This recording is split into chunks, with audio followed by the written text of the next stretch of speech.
presentation. That is Mr. Alex Gadi, who is going to talk to us about dairy milk hygiene. And then again he'll have another presentation on feed management in dairy production. That should take us to about tea time. Dr. Alex. You have about 5 minutes for each.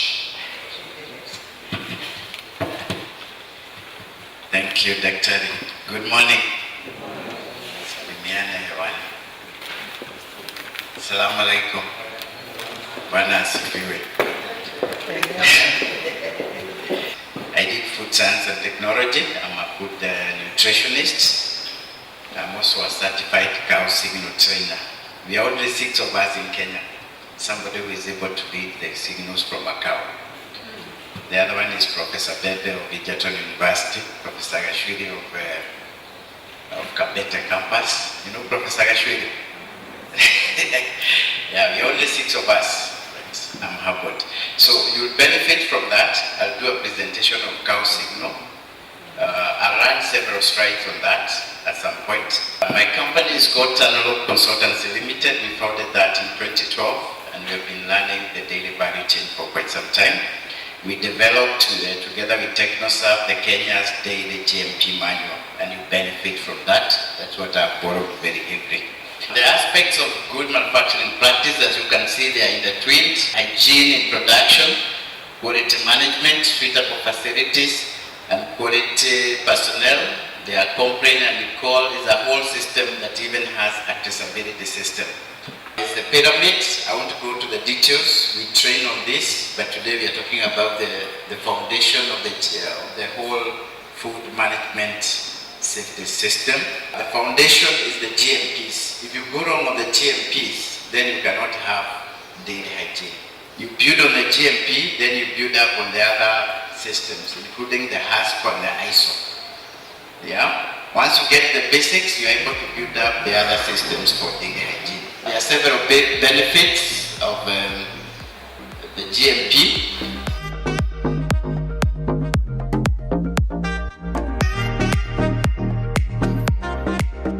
Let's talk about the clean milk. Of course, when we talk about the clean milk, what are we talking about?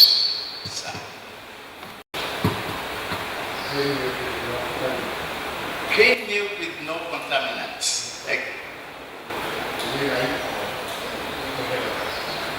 Excellent. So when you talk about the clean milk, there are 3 contaminants or hazards. We call them hazards for GMP: biological, chemical, and physical. It could be chemical, physical, or biological. I don't want to get to very detailed. I know we can get deeper to those. We can break down to those biological things and talk about streptococcus and staphylococcus. I don't want to get to that. I want to make it in a business perspective.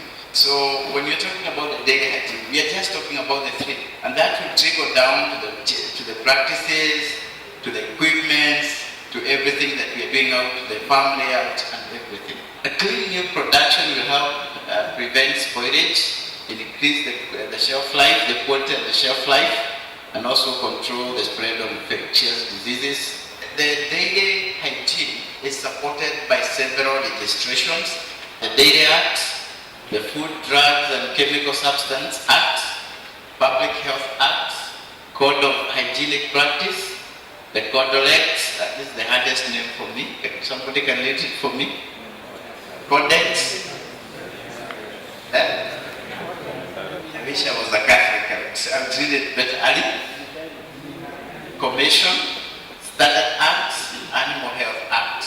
All these defines the daily hygiene.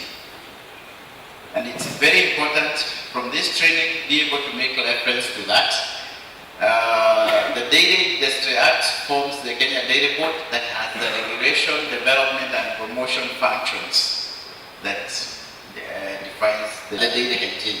The food, drugs and chemical substance, that's what this is about. There's a part 11, that defines what is milk adulteration. Again, those are contaminants we are talking about. Go to the next slide. The Public Health Act, that's what this is about.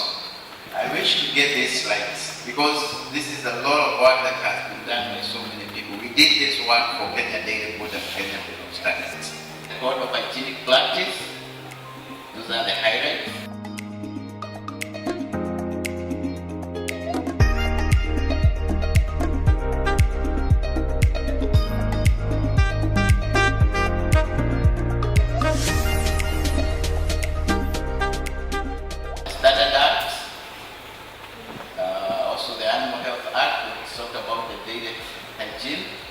The GMP standard, which is KS 2194, and also there's the Plant Protection Act and Pest Control Act.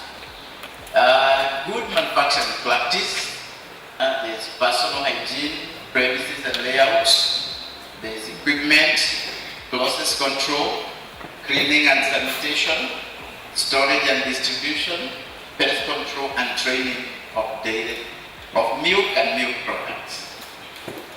When you talk about personal hygiene, it's the general hygiene, personal cleanliness, personal behavior, health status, illness and injuries. You must maintain, as a person interacting with the cow or the milk products, personal at the highest level of personal hygiene. Whether you are a worker, whether you are a vet, and anybody related to the farm. You must have protective clothes, that's what the GMP talks about. You must have the nails. Yeah, you know you're talking about the daily hygiene. So you must cut your nails, use bacterial soap to wash your hands and skin. That's just a demonstration. You can learn it fast. That's a demonstration of how you're supposed to wash your hands. So the nose, the mouth, the ears of the worker, whether it's in the farm, whether it's in the processing. And you know there is a act of, I think it's Veterinary Surgeon and Veterinary Paraprofessional Act that mandates the vet surgeons in this country to do what? To be the last person to say that this food has been, this milk and milk products and livestock products have been prepared in a good way. So you must learn this GMP. Because as an inspector, what are you checking? Yeah. So those are the things you check. You also check the hair. Yeah. The person who is milking, the person who is transporting the milk, the person who is processing the milk must be able to cover the hair or even cut it, the cuts, the balls. Primary production, you are supposed to maintain free from infectious disease, wear clean clothes, the cap, and also ensure that the hats are not wet. Storage and marketing, that's also very critical. Now let's do an exercise very fast. I've already trained you in daily GMP. So is this good or bad? Boy? Yeah? Spirit? Scattered? Is it good or bad? Bad. The floor looks wet, so let's get the answer. We'll be alright. It's bad. Yeah? The apron is left, everything is in a mess. Yeah? So when you're doing daily processing, or even the production, when you're doing the milking, this is not supposed to happen. Good or bad? Let me hear, good or bad? From the GMP perspective, you are the inspectors. You're supposed to inspect even those milk processing plants according to Veterinary Surgeon and Veterinary Paraprofessional Act. You are the authority in that field. Let's get the answer. It's bad. Somebody said that. That was good. There is no hand sanitizer. Is that okay? Yeah. If you're talking about daily TMP, and this person is handling milk and milk products, and there is nothing to sanitize the hands, that's a bad practice. So in the animal shed, I'm an expert in design of cow barns. Just the other day I was at a SADA conference, and during the plenary I had to argue with an American consultant from the G consulting firm. And we argued from a point of convergence. So we are that good when it comes to drawing and designing the cow barns. So if you have a client or you want somebody to design a cow barn for you, we are here for you. So basically these are the points. They ensure the drainage, ensure that the floor is washable, and then I'll be talking a little bit more when I do the cow signal presentation of this. The premises of milk production, that's how it's supposed to be done. Prevent entrance, environmental contaminants, and also the regulatory permit clean of the farm and also of the factory.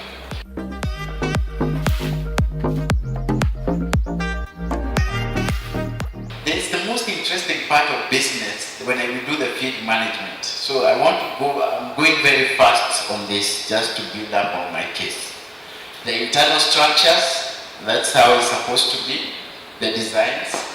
So I'll be able to give you highlights of this when I do the cow signal presentation.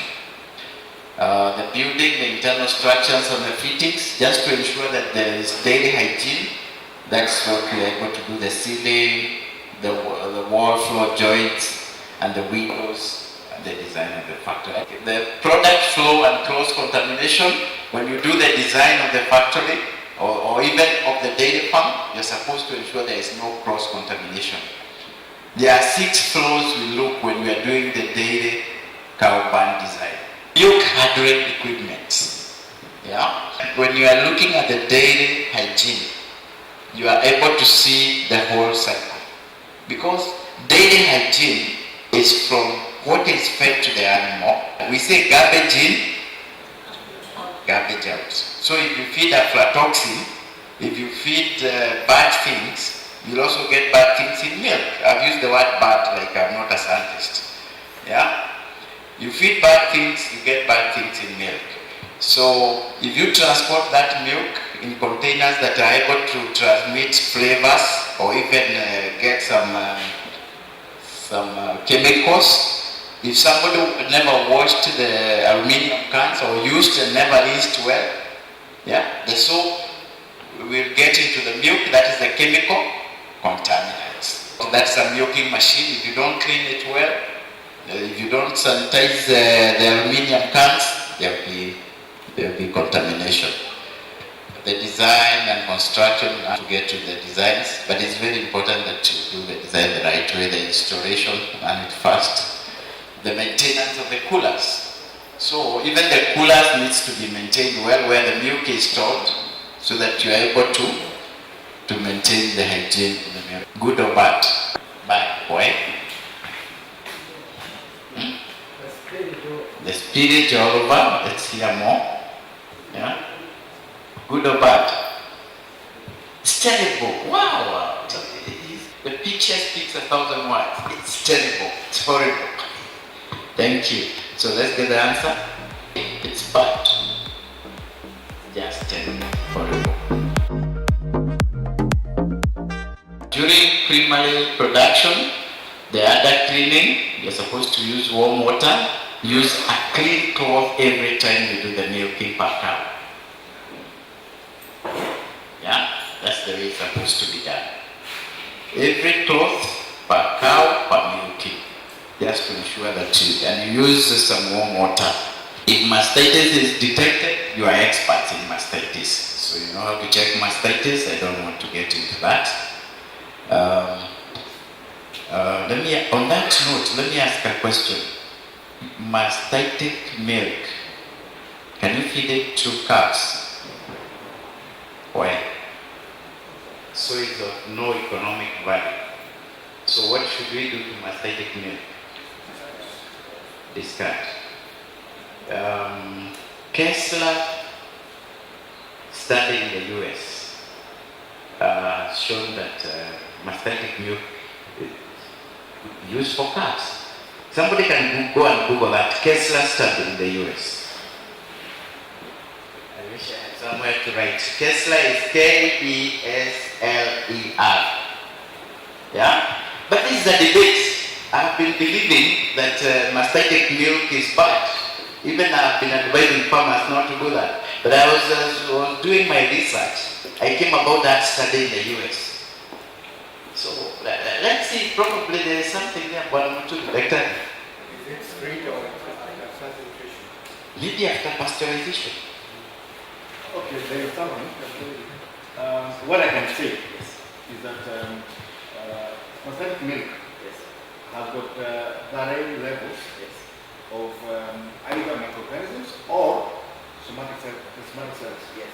This is a body cells. Yes. Sometimes you might actually be able to pick it and give it. But the problem you have here, all of our farmers, you have to let them know what's coming. Yes. Because you don't want to get up to the level of that. But there is a window of hope where there is good agricultural practices. So that's a debate for the next session we meet. Thank you. So let's go to the next slide. Also in bulking also, we're supposed to ensure there is a lot of things done there. The handler should have not long hairs. So the milk process also should be handled in the right way. Clean the equipment using some warm water with detergent at the right, the 4-5 factors we use when we are doing the cleaning. Milk handling and transportation. That includes the handling, collection, testing and transportation. Ensure that the cans are quite okay. So the do's and don'ts when you're transporting the milk. What is the problem with the first S? X. I come from Nyeri, so can from Nyeri too. Yeah, that X. It's because of the sun. What is the problem? Yeah? There. So the rise in temperature is accelerating the microbial growth. Excellent. The second one? Plastic. Thank you. Milk handling. They're supposed to cool milk within 2 hours up to 4 degrees centigrade.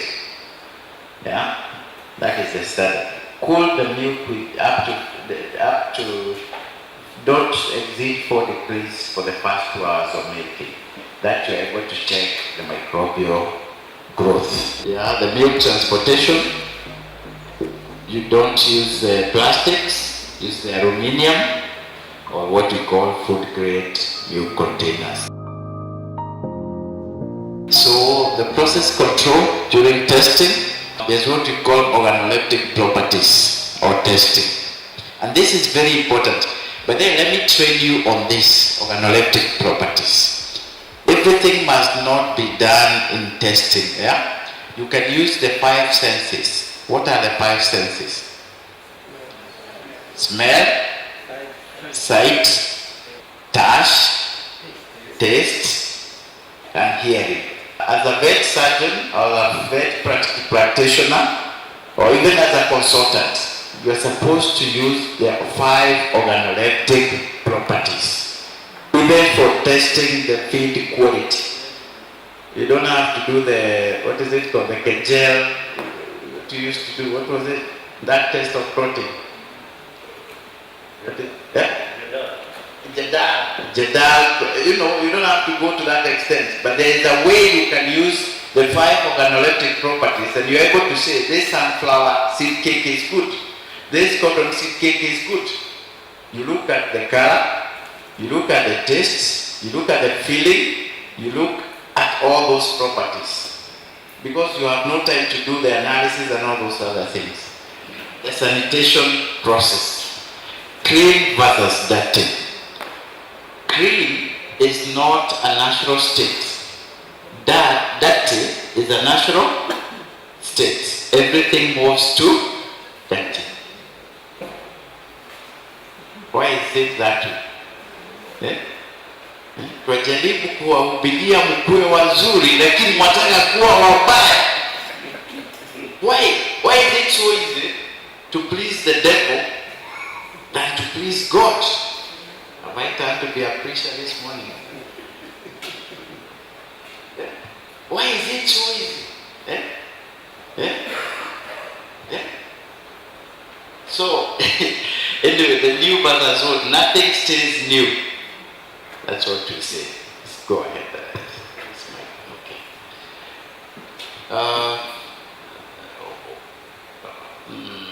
Why is cleaning and sanitation important for you? Seriously damages your reputation if you don't do it. It drives customers away, hurts your profitability if you don't maintain a daily hygiene. In some business, is the loss of it results to close. A business is closed because the product went to the market. There are so many returns. There is no business. So if you don't, cleanliness is second to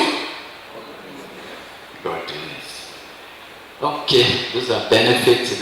Let's learn fast. I want to get to feed. I'm supposed to do them concurrently. No. You have like 15 minutes for this one. Yes. Excellent. I want to get to feed management because that's where the money is. I want to show you how to make money and how to advise your farmers how to make money. Let's get to why bad food quality in correct cleaning and sanitation, either at the farm level or the factory level, incorrect processing. And sometimes that incorrect processing could be because of calibration. You have an equipment, maybe a milk cooler, or you have a milk processing plant, and you have not done the calibration of your equipment.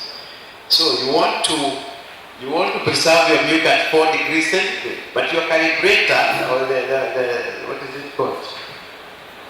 Yeah? Your kupima temperature, iko na shida. So it is indicating 4, but it is at 7 or 8. Is your milk going to be good? Sitakuwa na shida. Yeah. So you correct cooling system. Types of ducts. There is the visible duct and the invisible duct. This one you know. Yeah. And you know in Kenya, let me give you figures to show I'm also a scientist. The somatic cells count should not exceed 500,000. In Israel, it's below 50,000 somatic cells count for milk. Yeah? In Kenya, it should not, by law, exceed 500,000 somatic cells. But, what is in the market? Who knows what is in the market? Let me hear. What is the somatic cells of the market? Right now, you go to Kibera, you go to Dodora, you go to any, and then take a milk sample, do the analysis. What is the somatic cells count? Let me hear. 250. Yeah? 250. I wish we were there. Even 500, we are not there. 10 million, that's how it's good. No, it's bad, but good. A good answer. Let me hear more. But then you are right. Let me hear more. And that is why our milk was injected. For Zambian market. Our somatic cells count is so high. We are not even talking about bacterial count. We are talking about the somatic cells count. Daktari Mutuli. Then, when you are importing, I don't know for now, but they rejected our milk because our somatic cells count was very high. That was then.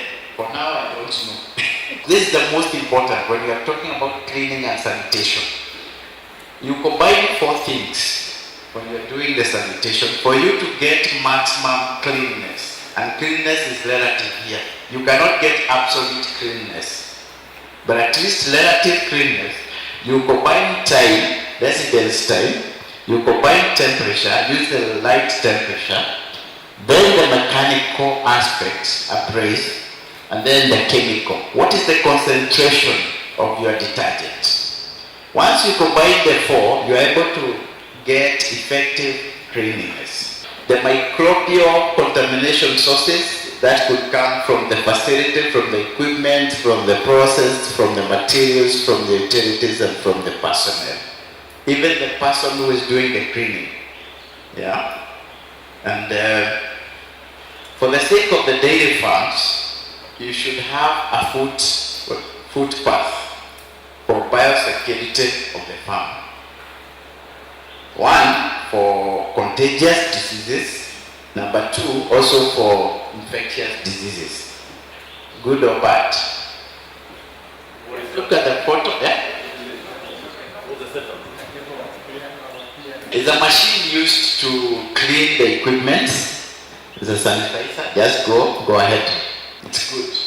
Because the cleaning parts are being stored in the sanitizer there.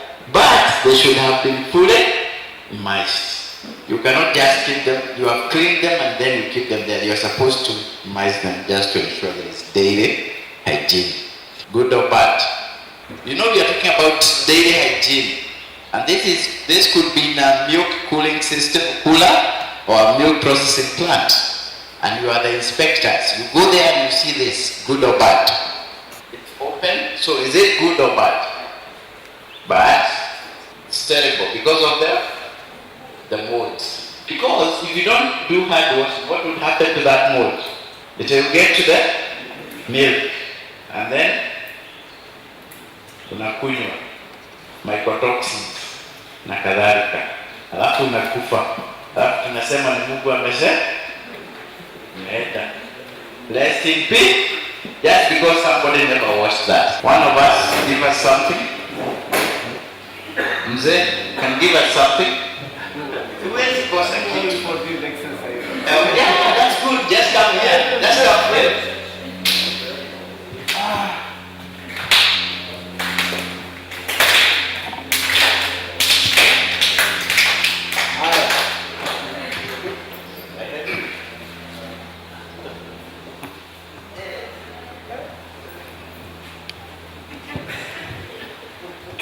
There's something we call manure score.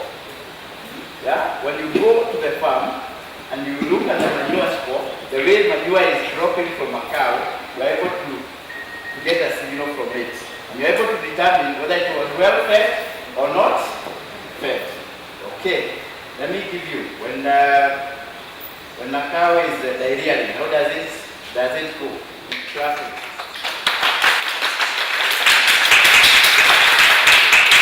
Cow has constipation, how does it go?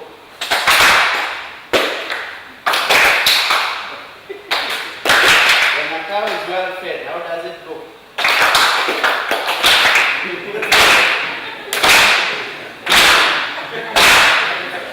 The cow is saying that you have done a very good job in feeding it.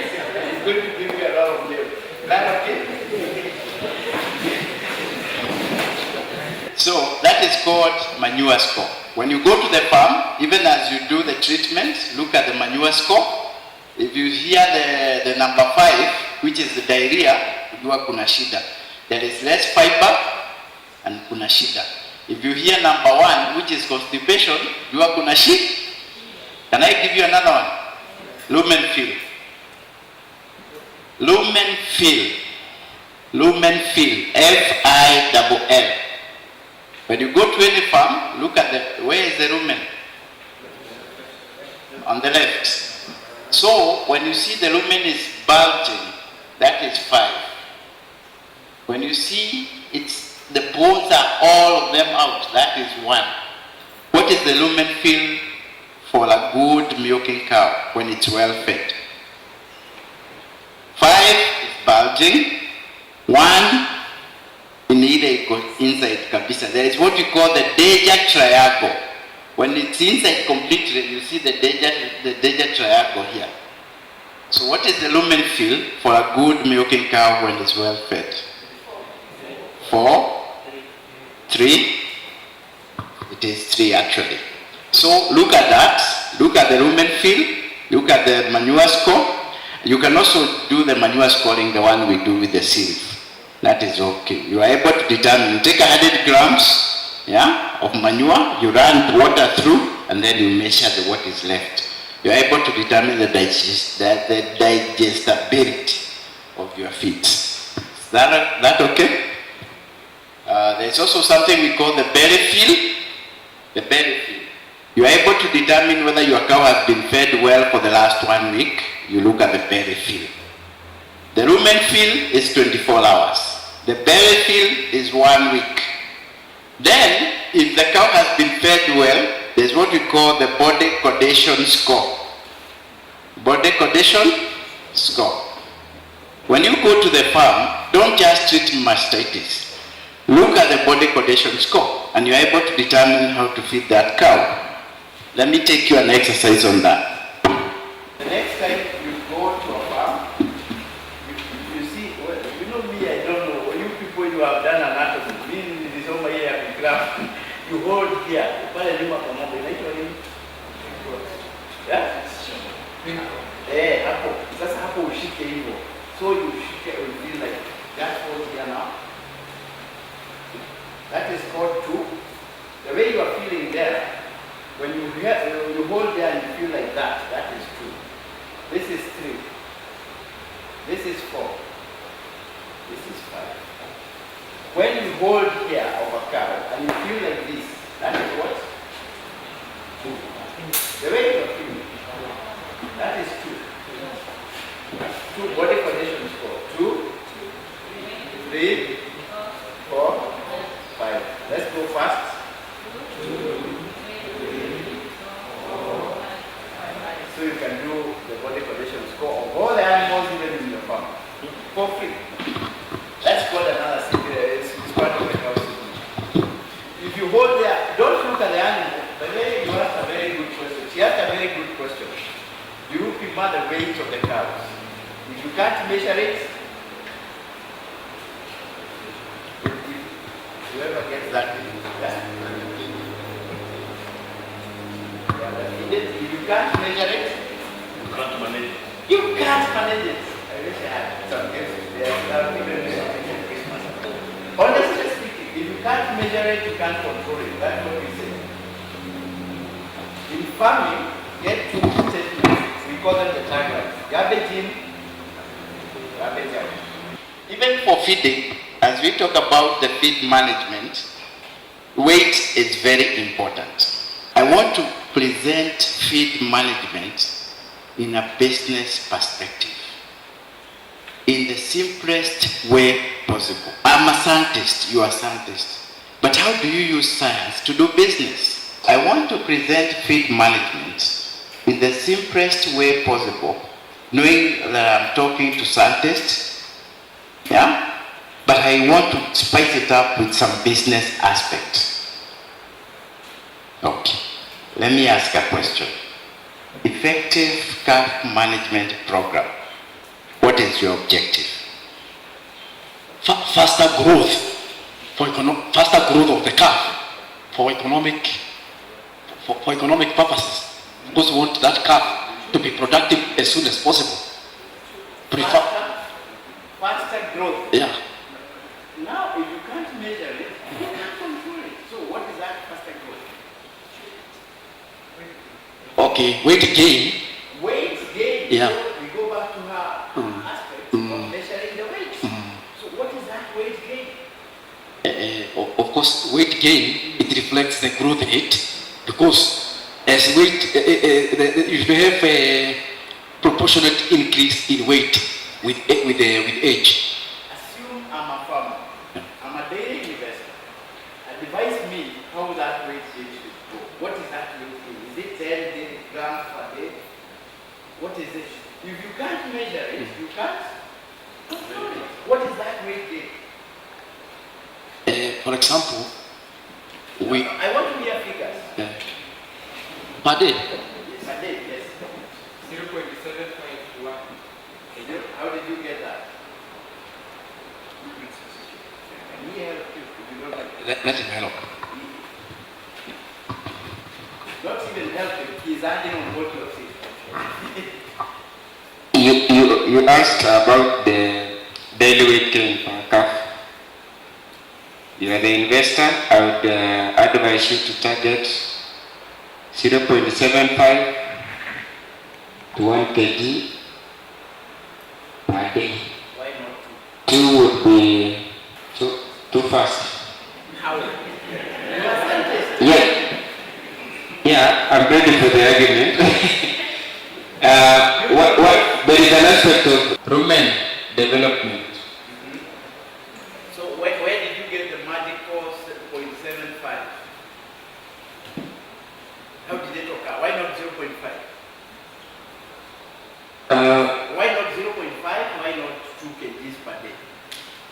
2 kg would be an overbearing on the musculoskeletal system. Let's go for him. Okay. You want to try also? Let's try. You know, this is feed management. You talk about accelerated growth. When you grow, you have to feed. So we are doing effective calf management program training in a very simple way. Okay, I must say calf management will not start from day one after the calf is born. It will start from conception. How do you manage your breeding? Or to inseminate? No, I want to hear numbers. He has come up with 0.75. Okay. Where did it come from? So practically, the faster development of the rumen will reflect the daily weight gain. I happen to come from a farm, and what I've achieved is 0.6, but it's not easy. Getting 0.6 of a kilo per day, it's not easy. Let's clap for him.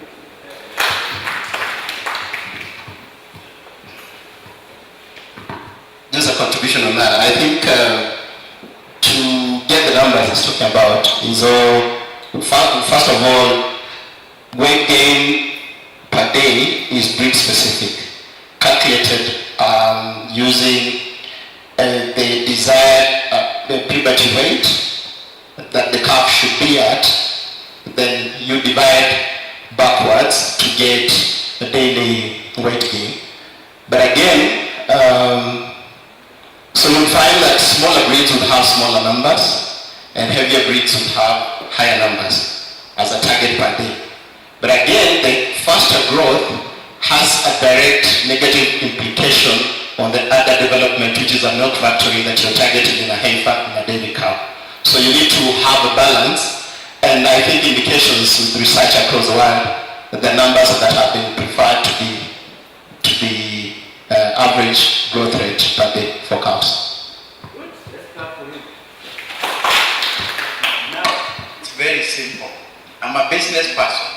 I've contacted him as my consultant. I want you talk about faster growth rates. That faster growth rate has two aspects. Timelines. It's time bound. When do I want to do the first insemination? Is it 12 months? Is it 13 months? Is it 14? Is it 15? Is it 2 years? Is it 18 months? So what is your objective? When do you want to have the first calving, or when do you want to do the first insemination? 14 months? 15? Let me hear more. 18, too late. You're not in business. Yeah. 14 months, good. Some are even doing at 12. To me, 12 is too early. On weight, but so he has brought another aspect. So it is time and weight. Let's combine the two. So I've had 14, 15. Did I hear 13? 18, I've rolled it out. 18 is too late because I want to have the first calving between 22 and 24 months. Is that okay? So we adapt 13, 14 or 15. This is not theoretical, it's practical. Which one do we adapt? Let's adapt 15. So 15 months, once the calf is born, we'll do the first insemination. You know, we are working on his faster growth rate. He has brought the aspect of the weight. What weight? Where did the 300 come from? Justify the 300 and not 400. And depending on if you have, because once you have a calf, you are looking at a replacement heifer. And number one, once you have a calf, get the weight? Of course, Get the birth weight. yeah, you have to get What the, is the birth weight? Can you help us with that? it's normally 50 kilos. 50 kilos. here more. 35 to 40. 40 to 45. So we take an average of 40. 40. Somebody is writing somewhere. So the birth weight of that calf is 40. Continue. So you work now. If you're using 40, you have to feed that calf.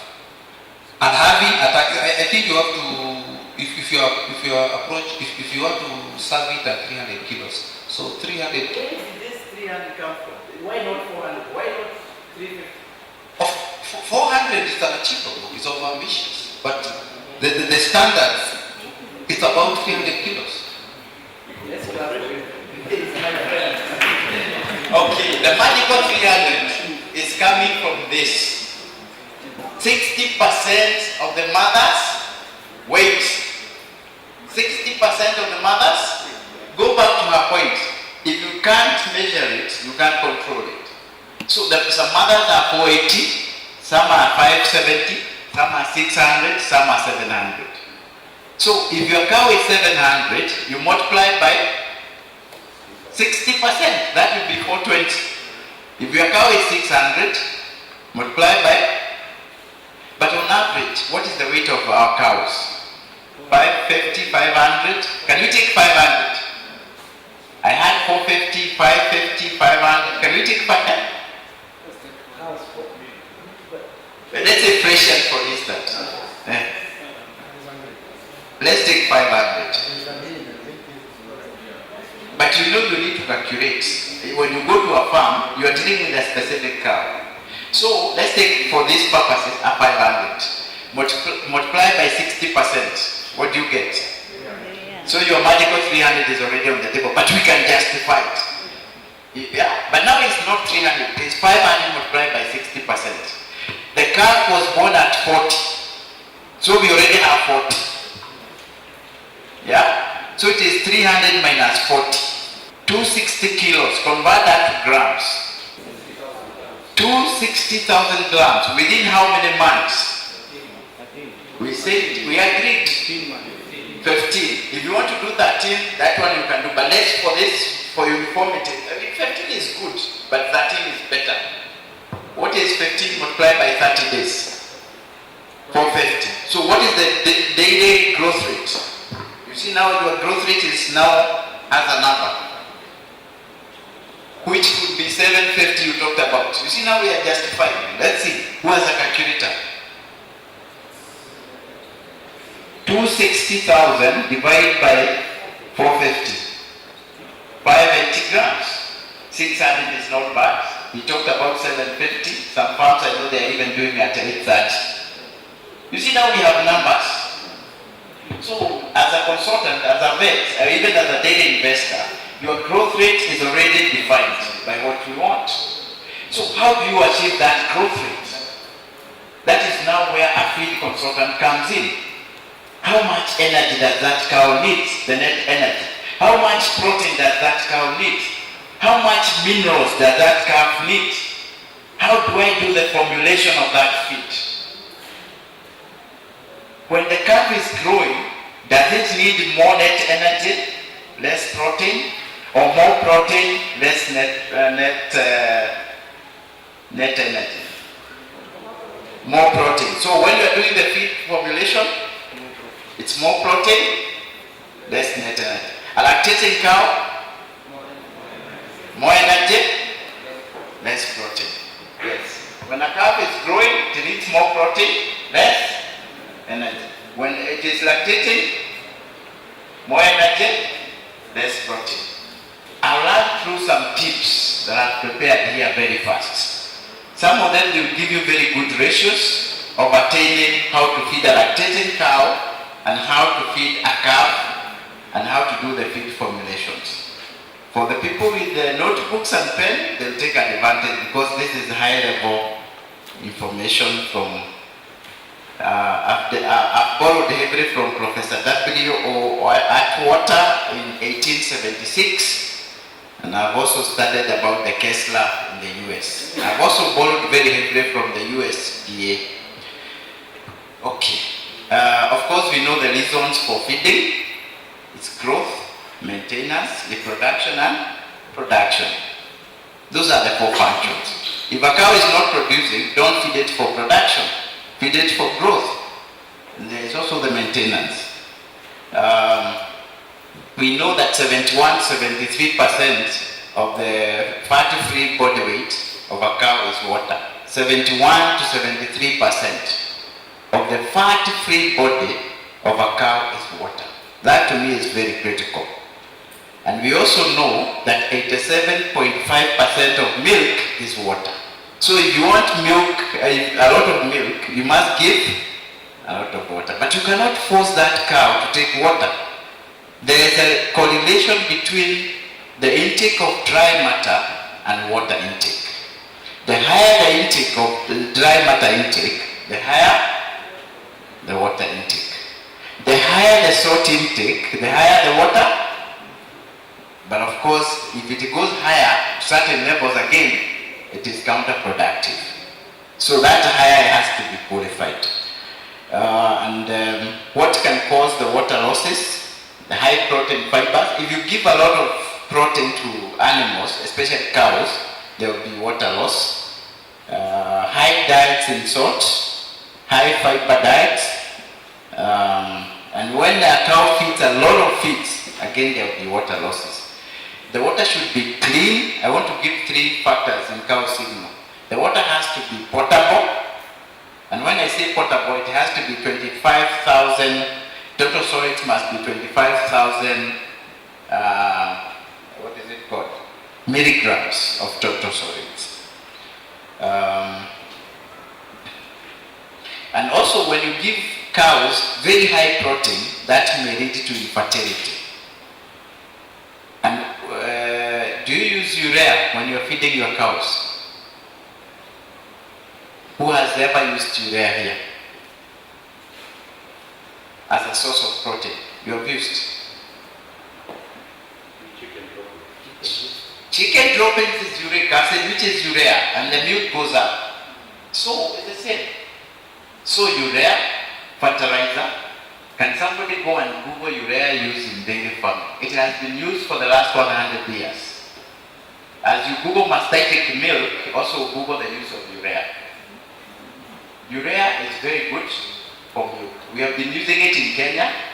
I have been using it for the last 2 years in very good farms that are producing a lot of milk.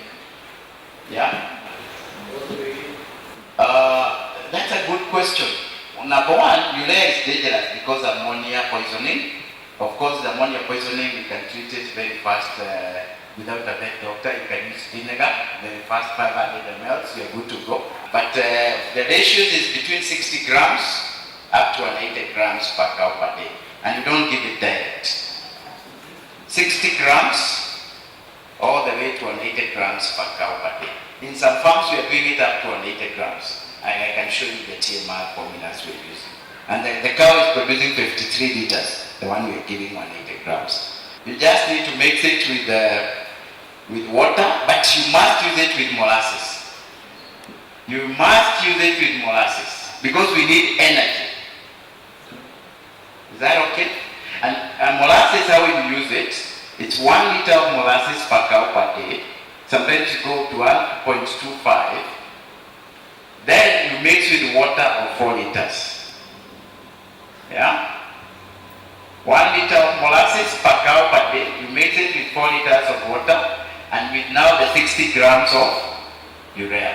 And please don't go and start with very high levels of urea. You need to develop the microflora in the rumen. You go slowly. Just go introducing it slowly until the microflora is well developed. Yeah? There's what we call the feeding standards. I may not have time to go through it. There's a statement here. Pregnant cows with no shelter have metabolic rates which were 18 to 36 higher than cows provided with shelter. Metabolic rates. So when you shelter a cow from extreme weather conditions, you are saving that energy, metabolic energy, which goes to the milk. Is that okay? 18 to 36% higher. That to me is a lot of energy lost. 18 to 36%.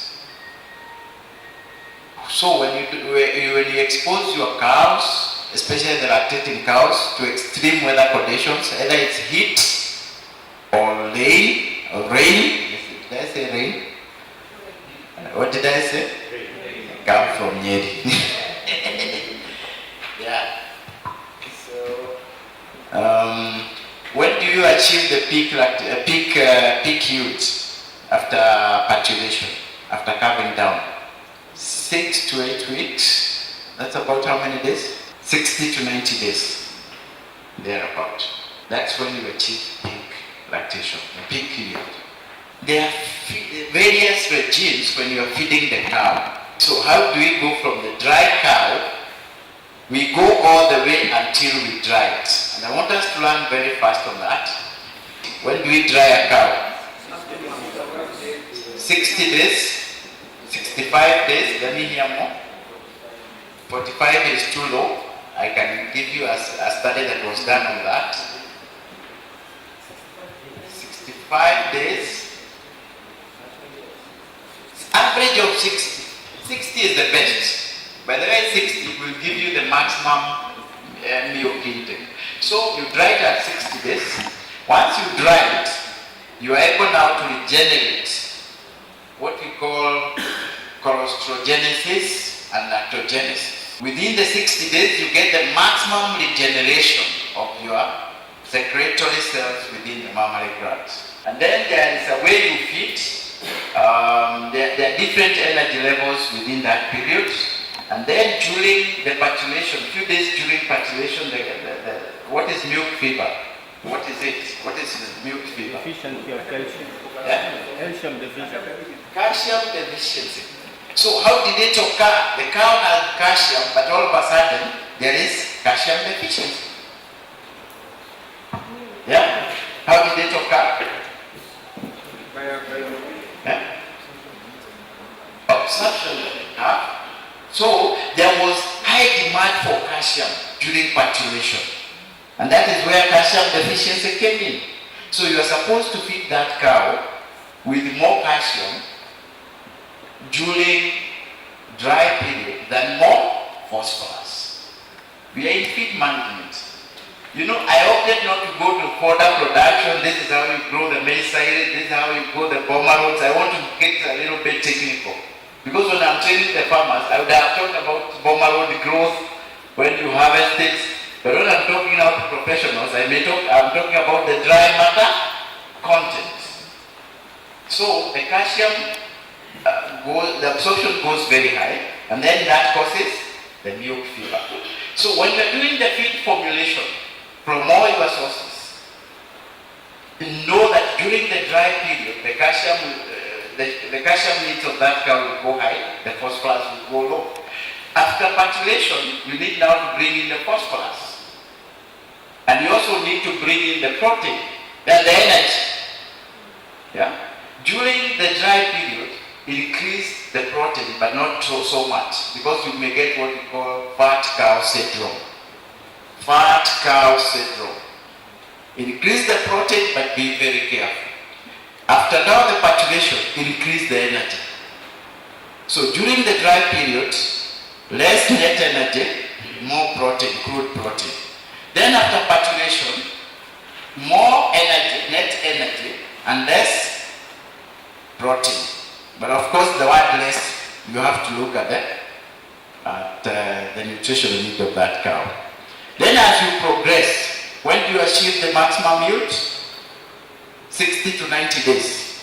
After 3 months, you are able to have a peak. Yeah? Then, there is something. During the first 3 months, the appetite of a cow is very low. Its dry matter intake is very low. So, how do you raise that? How do you compensate that? That's where we come in as consultants. We are able to do bovine somatotrophy. What is that? Yeah? I tend to think that they may be involved in underdevelopment and malnutrition.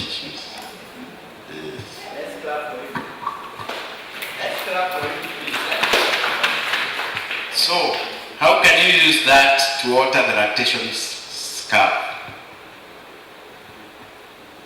Okay, I would maybe propose that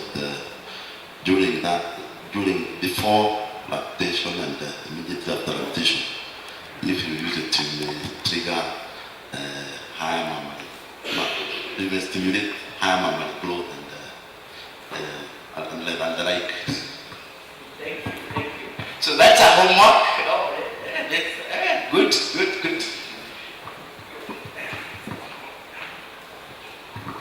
I just want to add that the use of bovine somatotropin is banned in Kenya. Oh, it's banned in Kenya. It's banned in Kenya. It's banned by legal notice. It's something to do with global standards and food safety. Yes. What is it? What is it in that? There are concerns about, I think, residues of bovine somatotropin in milk. So globally, the thing is banned in Kenya. Effected the ban, I think, about 10 years ago. That's good information. I guess why? Because it stimulates cells and therefore maturation of the cells and therefore growth, accelerated growth. So if the milk is given to the children with the residues, of course there will be abnormal growth of the child and things like that. Thank you. Ladies and gentlemen, you are the best training I've ever had. Thank you for that information. Basically, the issue of dry matter content. When you're formulating for a dairy cow, how do you calculate the dairy matter intake? What percentage? 2 to 3%? A little bit low. 2.5 to 4.5. It's between 2.5 and 4.5 of the body weight. She talked about the body weight. Well, once you know the body weight of a cow, whether it's a calf, a heifer, a lactating cow, you just calculate 2.5 to 4.5. For high yielding cows, we go up to 4.5. Then you are able now to calculate the protein, the energy, and all those things. Let me give you the figures. For a cow that has a body weight of 650 kilos, producing 50 kilos per cow per day. Yeah? For maintenance, you need 0.42 kilos of protein. So it's up to you to know which source of protein you're going to get. Whether it's Lucerne, whether it's Bracharia. 0.428 kilos of protein. So you're able to calculate the crude protein from the sources, and sometimes we give a provision of 25% because we know crude protein is not all that is absorbed. Net energy in microcalories is 10.30. This is for a cow producing 650 kilos, a cow of body weight 650 kilos, 50 liters. Calcium is grams is 26 grams. Calcium intake is in grams for maintenance is 26 grams. Phosphorus is 19 grams. That is for a cow producing 50 liters of milk per day at a body weight of 650, and it is a Frisian. For peak production, protein is 4.6 kilos. So it's up to you to know where are you going to get that 4.6 kilos of protein. And we give a provision of 25% because crude protein is not all of it that is absorbable, is available to the cow. So you give a provision of 25%. Net energy is 44 megacalories. Calcium is 176. And phosphorus is 110 grams. That is for a cow producing 50 liters and a body weight of 650 kgs. So it's up to you to know where you're going to get that energy from. Whether it's from the maize silage, yes. If Calcium is 176 for peak production. Phosphorus is 110 grams. Yes. It's up to you now to know where you're going to get all that, at what cost. Let me give you for the dry cow. This one I'll give absolute. For a dry cow, you can comfortably feed a dry cow with maize silage, which is good, having a dry matter content of an average of 30% at 10 kilos per day. Dry matter content 30%. Maize silage of dry matter content of 30%. You give 10 kilos per day. Protein you give 0.5 kilos per day. Calcium you give less than 100 grams per day. And phosphorus you give less than 40 grams per day. That's for a lactating cow. Phosphorus is less than 40 grams. But the last week of patulation, you increase the calcium, but not a lot. The best time to do the charity feeding for a dairy cow is between 8 and 6 weeks, talked about it, so that you achieve the peak production 60 to 90 days. So when you do the charity feeding of a cow, it's between 8 to 10 weeks. And what is the charity feeding? You can do charity feeding without affecting the density, the dry matter, the density of the feed. Use the feed additives, special feed treatment, special rations formulations. You can put 2 to 3% metabolizable energy, diet metabolizable energy. Actually, we can use fat. Adolac fat, bypass fat is good. Adolac protein, which Bioplex is good, because you don't want to increase the bulkiness, the density of the feed. Ladies and gentlemen, thank you for being so good and being attentive. Next time, let's talk about cow signal, and we'll talk more. I look forward to meeting you next year. Thank you. So, do you have questions for the two? This one is for Tanolop. What's your take on plastic containers? This one's like Sky Plast. The ones we saw. And then the second one goes to Kelly. I want you to talk about albendazole versus 30% oxytetracycline. I saw it might form complex. Okay, thank you. Okay, my name is Dr. Nyende. I want to appreciate the presenters for the information they have given us. I have 2 questions to Dr. Kelly. And my first question is on the advantage of ECF vaccination. You mentioned reduction in the use of acaricide, which is very good, but I have a concern whether there is any research that has been done on resistance development by the blue ticks when you dip irregularly or intervals that are not consistent. And the second one is on the immunity of ECF vaccinations. Is it sustained if the animal is not exposed to the protozoa for a long period of time? Do you still have the ECF immunity sustained? My name is to Dr. Alex. I saw you raised 2 bats, Staphylococcus aureus and Salmonella, as key bats to milk. Yeah? Already we know Staphylococcus aureus is a resistant bat across even to the human side. How were you able to get a way to remove it from the milk?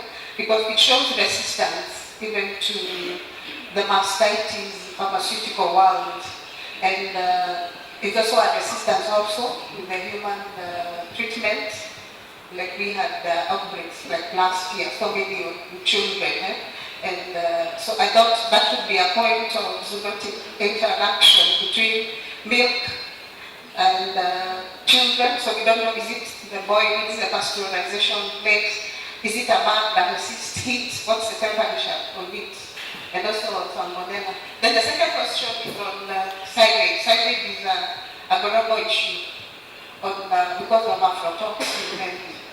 I see most people advocating silage, and we were hoping that one time government will stop silage production, especially the underground one.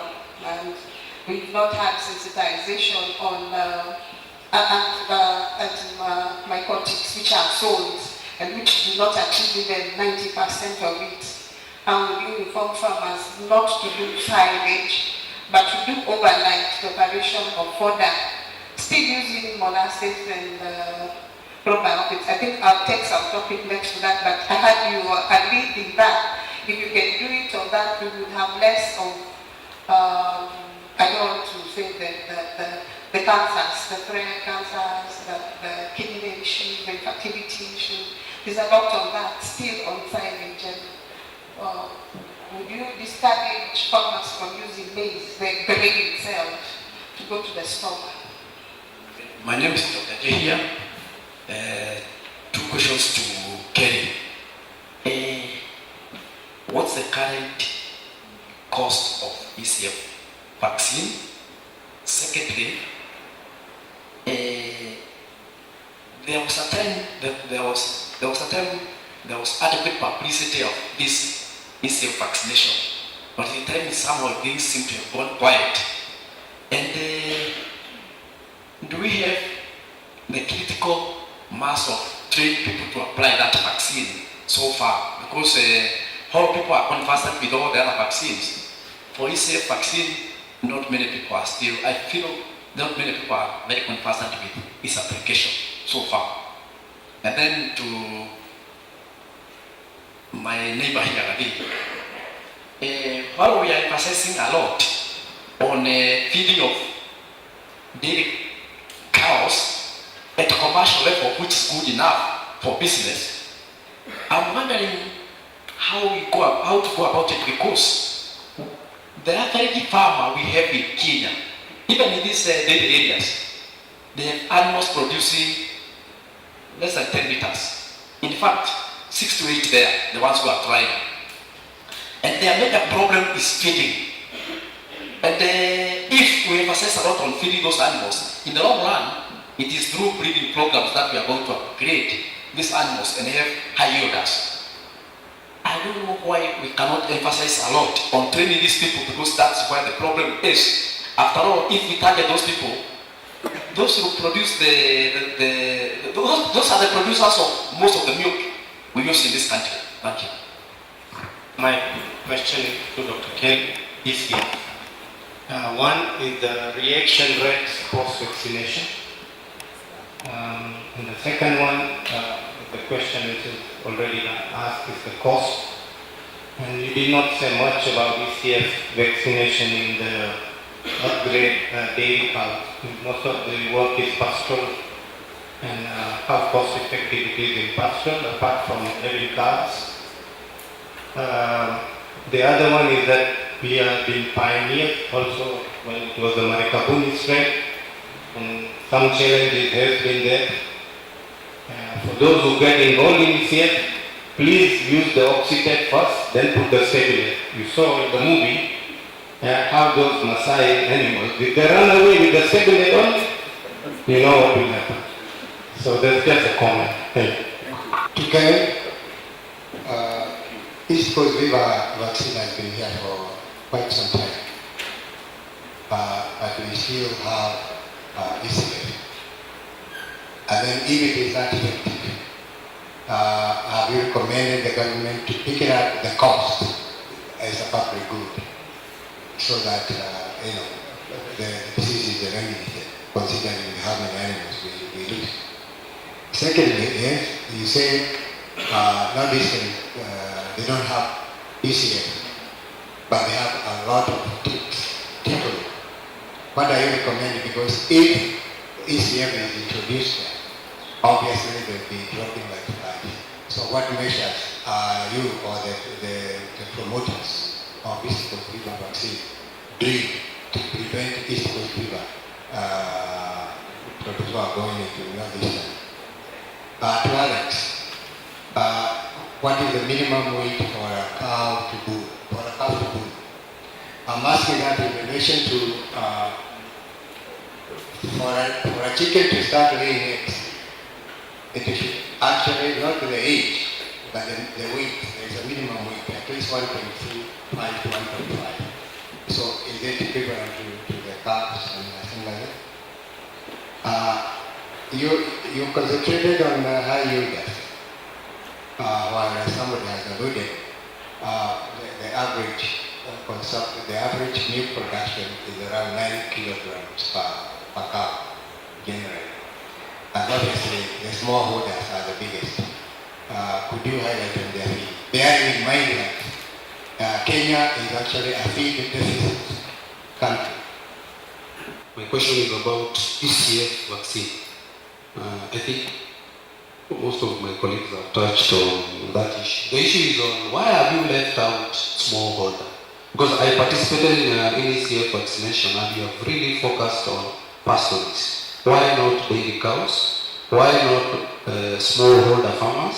And that's why we still have issues of ECF, because it's like this thing has gone quiet. I don't know why you've gone quiet on it. Then on Alex, now what are your you have suggested to us that the somatic sales counts for Kenyan milk is very high. You being in a dairy sector, what do you recommend that the Kenyan dairy industry should do to lower somatic cell counts? It's a holistic approach, not farmer approach. We are talking about the national dairy industry. Thank you very much for the questions. The first question by Dr. Matich. I think one of the requirements is we have to reduce the warm level during this vaccination period. And so the option available is the albendazole, because levanisole has the diarrhea effect, which lowers, it has an effect on the immunity. Doctor, you asked about the issue of resistance of blue ticks. Given that after the ECF vaccination, we are advocating that you lower the dipping or the spraying for up to a month or even bi-weekly. And again, scientifically, I have no evidence. I'll have to go back and try to find out some journals. But basically, we are encouraging the reduced acaricide use because the blue ear ticks are the main reasons as to why farmers have routinely done the weekly spraying and dipping. And as we said earlier on, because this is a cell-mediated form of immunity, it's good for the cattle to have continued exposure to ticks, to the blue ear ticks. The other one was sustained. I think I've answered that. Is there sustained immunity when there's lack of exposure? Ideally, the vaccine is supposed to create long life exposure, so the cow will be protected. But we encourage, because we encourage that if they can get continued tick challenge, so that the body gets continuously challenged and they produce more antibiotics, the better. But ideally, the vaccine should be sufficient, because I think the ideal situation is if you vaccinate your cows in an area that is not endemic to ECF, then you're actually introducing the ECF in that area. So most of the vaccinated animals are in areas where the brown ear tick is actually endemic. The question on the cost of ECF, what makes ECF vaccination is expensive is the cost of the 30% oxytetracycline and to some extent the albendazole we use. So, and the oxytetracycline is given based on weight. So if you're doing calves, then you're going to use a little bit of both the albendazole and the oxytet, because the amount of the vaccine administered is standard. Again, depending on whoever is doing the administration, administration, you'll find that those doing calves will charge anything between 600 to 800. But when it comes to the big dairy animals, normally the standard is 1,000 bob. But again, this depends on whoever is administering, because that will be the standard cost, but there are other logistical challenges. Say someone has traveled, they have to factor in probably their mileage and whatnot. But the standard has been 1,000 bob for the dairy and anything between 600 and 800 for the pastoralist. Then the issue of publicity. Initially, awareness campaign was being supported by government, that's Global Alliance for Veterinary Medicine, but and that's why they were supporting the distributors in the country to create awareness and to train vaccinators and put up cold chain and train farmers. But that was a project and it ended, and the whole point was it was supposed to create a sustainable value chain. So currently it's upon the distributors, who are about 5 in the country, and I think looking at the logistical cost, because again they have to import the vaccine, probably that's what is limiting the much publicity. But as Dr. has said, because this ECF is a very important and critical disease, especially we've seen for both dairy and for the pastoralists.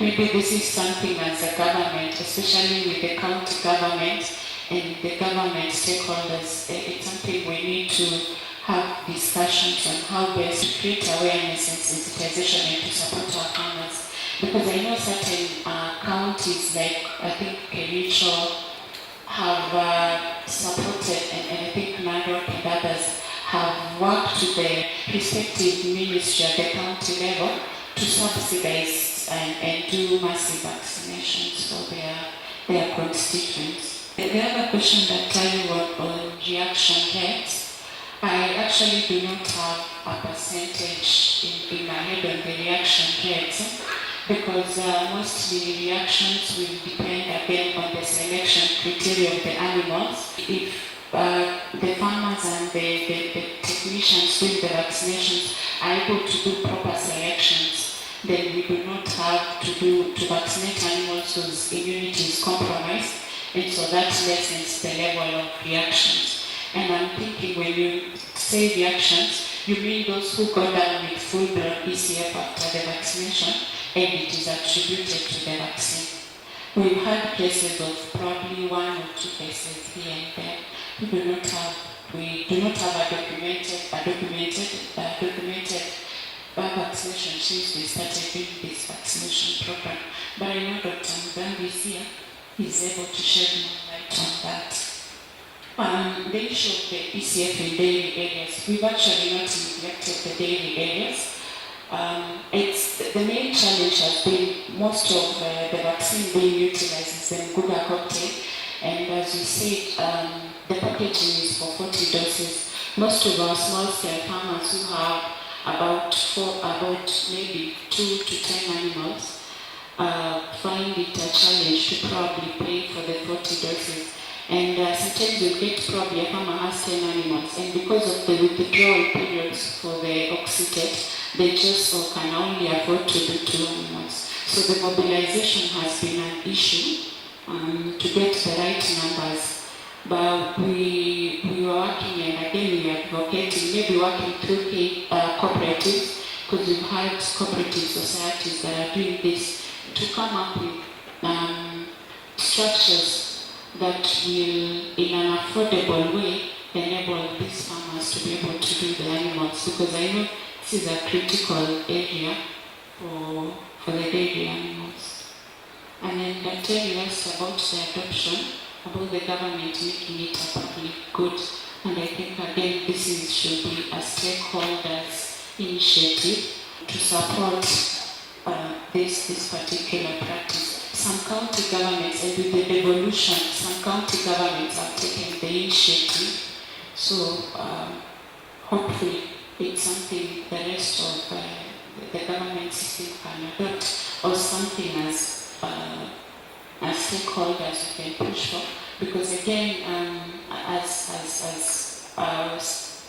the service providers, that is SIDAI and the other distributors, it's a business. At the end of the day, they're in business, and if we get other stakeholders that can help with us, that is the better.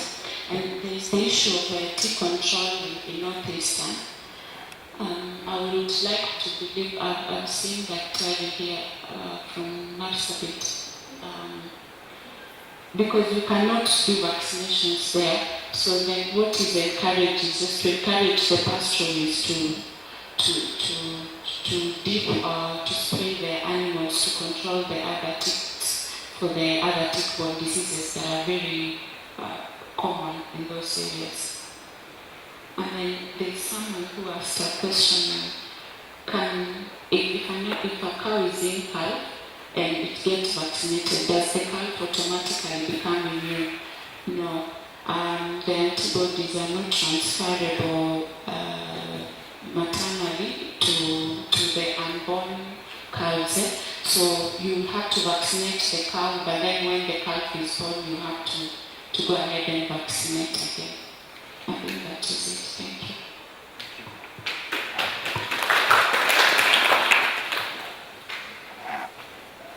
Actually, on that immunity, in terms of feeding, when you're feeding the colostrum, the first 12 hours, the colostrum has the highest immunoglobulins.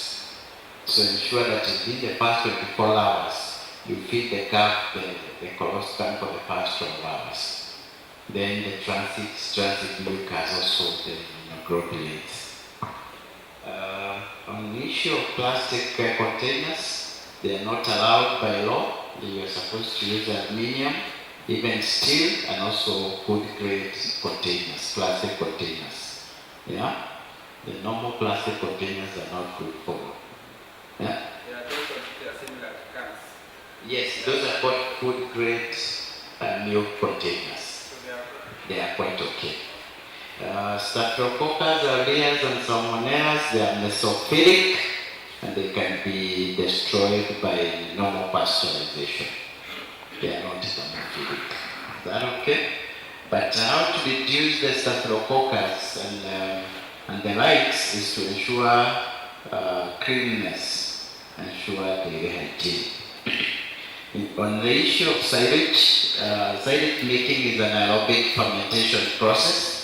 We are doing fermentation without oxygen. Where there will be oxygen, then there will be mycotoxin. There will be molds, and then molds will produce mycotoxins. And then the common one is aflatoxin. So we are encouraging and training farmers to do the right way in terms of making the silage. When you do it the long way, you have an aerobic fermentation, then you have aflatoxin. In terms of breeding and commercial farming, I know the average milk production in Kenya is 5 to 7 liters per cow. Go to other jurisdictions, it's about 25 liters per cow. So are we doing well? We are between 5 and 7 liters on average. The production trends worldwide is that you have less farmers producing more. Look at the US, only 2% of the population is feeding the rest of the US and they are also exporting. So what does that tell you about the production systems in Kenya? In Kenya we have 1.3 million dairy farmers. Everybody in Kenya is a dairy farmer. Is that the way to go? Once you have everybody is a dairy farmer, there is no economies of scale. There is the issue of somatic sales count Muturi is talking about. Everybody brings his milk in a small container. Yeah? Mzee hapa ametengeneza maziwa yake mzuri. Dr. Fruki hapa yake ameleta na ile container chafu. They mix. So where are we headed with our production system? I think it's high time, I'm answering your question, Dr. Muturi. It's high time we bite the bullet and know what is our business model in dairy production. What is our production system? Okay, fine, we are talking about protecting the livelihoods of 1.3 million farmers. I was educated by a dairy farmer. My dad is a dairy farmer. But is he doing it as a business? Can he break even? Yeah? So that's a discussion for another day, but we can take it to another level. Breeding only contributes 20% of the production statistics. It's only 20%. The other 80% is feeding and management. So if you insist on breeding, which again I have also learned genetics, I know what it means. The first president of Kenya, Mr. Jomo Kenyatta, introduced AI in the 70s, actually the late 60s, when it was 50 cents. Now it's a shilling in the early 70s. If you go to Nyeri and parts of Central and parts of Rift Valley, some cows there are pedigree, but they are producing 2 liters of milk. I have a case in point in Muiga. The manager of Sasini bought a cow at 60 shillings, 60,000 shillings, producing 2 liters. Today it's producing 32 liters of milk. So is the smallholder in terms of the milk production, in terms of the herd size, or in terms of management? I want to understand what is the definition of a smallholder farmer. Anyway, that's a discussion for another day. The minimum weight of a calf to bulling is 60% of the mother's weight. It's tied to the mother's weight. Then that is breed specific. If it's a Jersey, if it's a Guernsey, if it's a Frisian, it cuts across. So just take 60%. Yeah? That is, in terms of feeding the smallholder, I never addressed the smallholder. Let me give you 2 ratios that we use. There's what we call the fodder concentrate ratio when we're doing the feed formulation. Fodder concentrate ratio. It should not exceed 40-60. Sometimes you go up to 50-50. But most is about 40-60. The dairy farmers, the smallholder farmers, they don't use that. They don't even know how to produce cheaper source of protein. So what can we do for them? I'm sorry, what can we do for them? Do we subsidize Lucerne? Do we subsidize Bracharia? Do we go the Kipuda Kibwana way of giving everybody Bracharia because they are 16 to 18% protein? What do you do to this smallholder farm? Do we aggregate them and have a kibbutz system like they have in Israel? Or the feed centers that we have in Japan? That's a discussion that we need to take to the next level. I think there's also another issue called the feed to grain ratio. That's another ratio that we use. Feed to gain ratio. That is another issue that we use. Thank you very much. Thank you very much.